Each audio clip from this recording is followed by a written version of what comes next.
here for you if you'd like to have a copy to take with you. Jack? Yeah.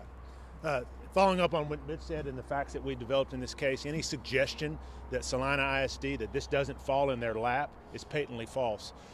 Every red flag in this case was met with a green light. This is a systemic failure by the school district to stop a known predator from preying on our children. We believe that these 17 families should find justice and hold this school district accountable for these egregious acts. This is conscious indifference to their safety and their welfare, and a complete breach of their trust. And so we thank you for coming here today. I'm going to turn it over to Quentin to give some final comments. What happened to these vulnerable young boys is every parent's worst nightmare, and the tragedy is it just didn't have to happen. The district's credibility on what it knew about this sexual predator and when it knew it is like a carton of sour milk. You don't have to take more than the first sip of it to know the entire carton is bad. The district is pointing at the sexual predator and saying, don't look at us, but it's like saying we get 30-something free sexual exploitations of children that were preventable, obvious, and predictable with no consequence whatsoever to the district.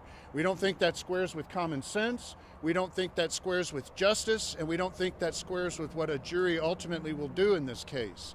The district claims to be after the truth and justice and to be hungry for that.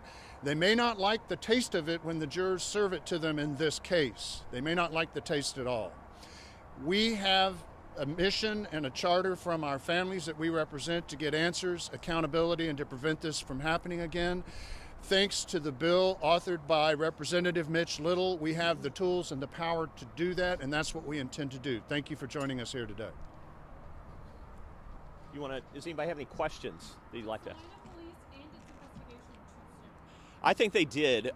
What is becoming obvious based upon all the investigation that we've done and people we've talked to is the athletic department at Celina was apparently increasingly siloed and functioning as a fiefdom, in some ways not accountable to administration or the school district itself.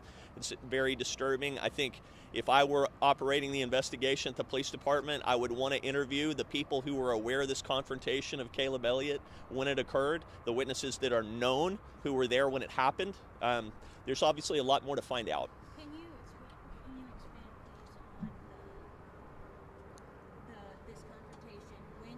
When do you say this happened with the coach, with the other coach, and who all knew about that confrontation? It happened long before the events that are made the subject of this case, and I'll just leave it at that for now. How did you guys hear about that interaction between the coaches? Multiple witnesses to it. Did it come out in a lawsuit? Not that I'm aware of. I've not seen it publicly anywhere. Explain the first part that you're saying about Snapchat to send images of boys. I'm happy to address that. Obviously, when all these families set out to find out what happened, the hope was that the use of this information, the photos and videos of these children, was contained to Caleb Elliott on his phone and his iPad. We're increasingly learning that that was not the case, that they may have been transmitted to other person. Who knows if they were sold, if they were traded, if they were given away. It's disgusting, obviously. I haven't heard an explanation yet. Typically what happens with these third-party investigations, they're quote-unquote third-party independent, is they will say that they're privileged to the school board and then not release the results of it, or only release the parts of it that they wish to release. Do you all believe that investigation is now complete? No, I believe it's ongoing, but these results should be the property of the people of Celina. Well, who's to say that they're not going to make it? I'm calling on them to do it.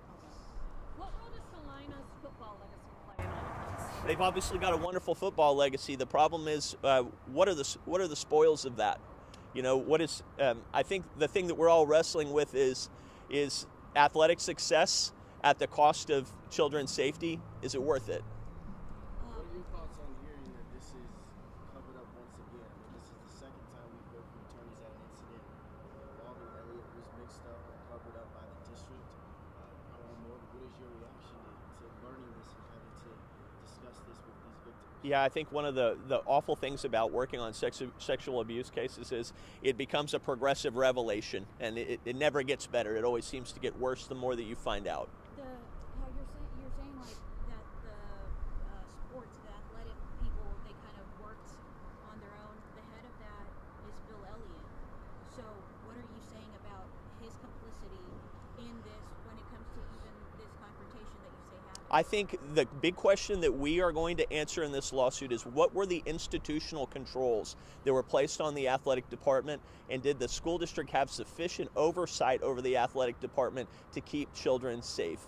At some point, success starts to create power, and power tends to work unto itself, and I'm afraid or concerned that that's what happened here. Are you guys saying that this confrontation with the coach before the October 3rd alleged or second allegations, did that lead to any kind of the ban that we've all heard of, that he was simply banned from the locker room? Is this? It very well might have, and we're going to get to the bottom of that, because this confrontation happened well before these children were recorded or photographed in the locker room, and we're going to get to the timeline. To that extent, have y'all found any evidence, because no one else has been able to say, including the police department, is there any evidence that at some point this guy, Caleb, was simply banned from the locker room based on a previous... There's a lot of information to suggest that.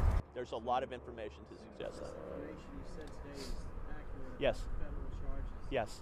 Give us a sense of what the families expressed to you, knowing that their children's, explicit material may be out there. Well, here's the problem that we have, and I won't speak for them. I'll just speak to you as a father. Is if it were your children, how would you ever know when there was an end to it? How would you ever know if all the photos and all the videos were out of circulation, or if they continue to be in the hands of predators today, being exchanged and sold? How would you ever know? So I think that obviously goes to the question of the amount of harm and the way in which these families were harmed, and how they can ever be compensated for that. It's hard to imagine. And I will add something Please, there. The families to whom I've spoken... Yeah, please, sorry, Quinn. That's all right. The families to whom I've spoken about the prospect of the images being shared online have expressed nothing except horror, outrage, and total shock. Numbness, as you can imagine. Okay, the police department, what are you guys saying that the police department is or is not doing in this case? The other attorneys are saying, I mean, did they just not investigate enough? I think they got to the result that they wanted to get to, which is that, well, we've got one bad guy here, and isn't that sad? And I guess this concludes our investigation. The problem is we've not fully fleshed out the question of who was aware of this person's conduct, and how was he confronted, and when. And this is work for the police department, I believe, still. But they said no one else knew. Yeah, I think we're going to get to the bottom of that in a different way. Can you explain how this legal process will help you guys get those sentencers, and if there are other subpoenas other than the Snapchats? I know that law enforcement, both federal and state, have subpoenas out to Snapchat. I'm sure they're trying to figure out where these materials were shared, to whom, and when. I expect we in the civil case will try to get to the bottom of that question as well with our own subpoenas. And yeah, we'll have a few subpoenas of our own once we really get underway. If it were a lawsuit under this new law, would the families be getting justice? No. Go ahead, Jack. We go back to a big thanks to Mitch for actually putting this law in place, because what we had over the years is a culture that's built around immunity. And so there has been no accountability, no way to hold them accountable. And with that, you build a culture. And that culture is playing out here.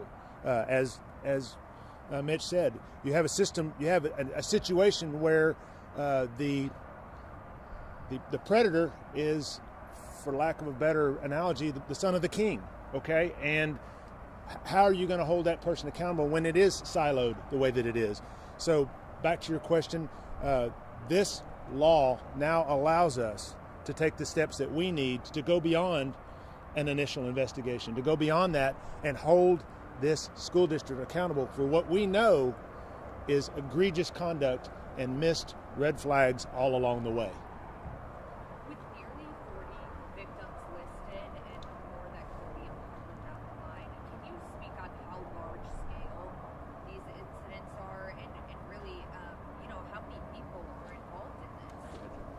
We don't know the scale of it yet. We know that it's close to 40. We believe that the investigation will likely show more.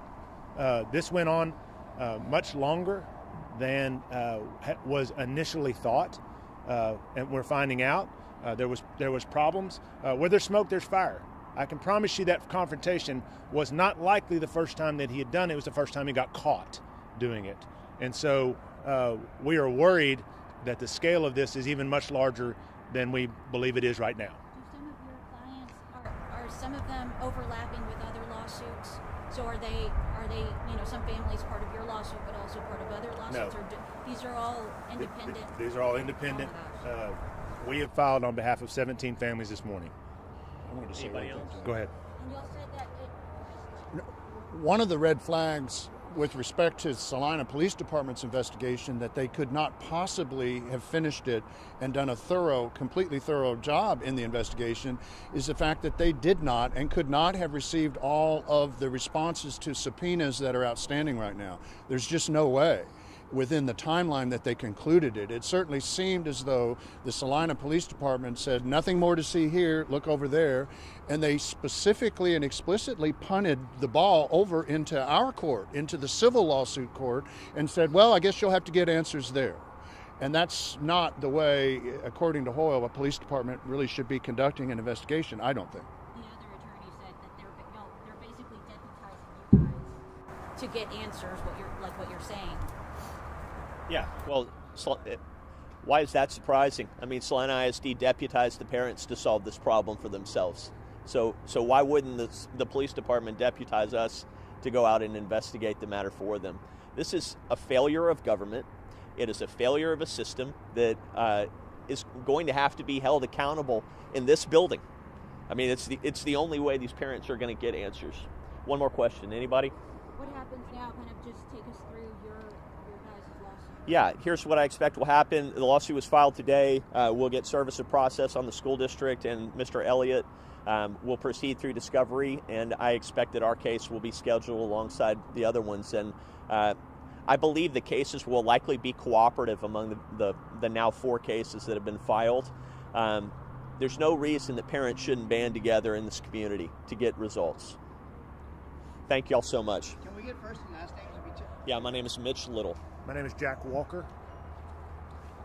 I'm Quentin Brogdon, and we have hard copies of the lawsuit, which we'll set maybe right on this. Can I ask real quick? Sorry, guys. There's one of the lawsuits talks about a whistleblower who came to the school and was told that's not true, and that whistleblower left the school district. Have y'all found any truth to that? Our investigation is ongoing. I don't think that's something we can comment on today, but thank you very much. Here are some copies of the lawsuit.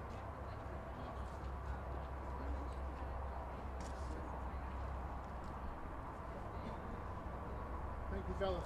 Thank you. Stop meeting like this. I know.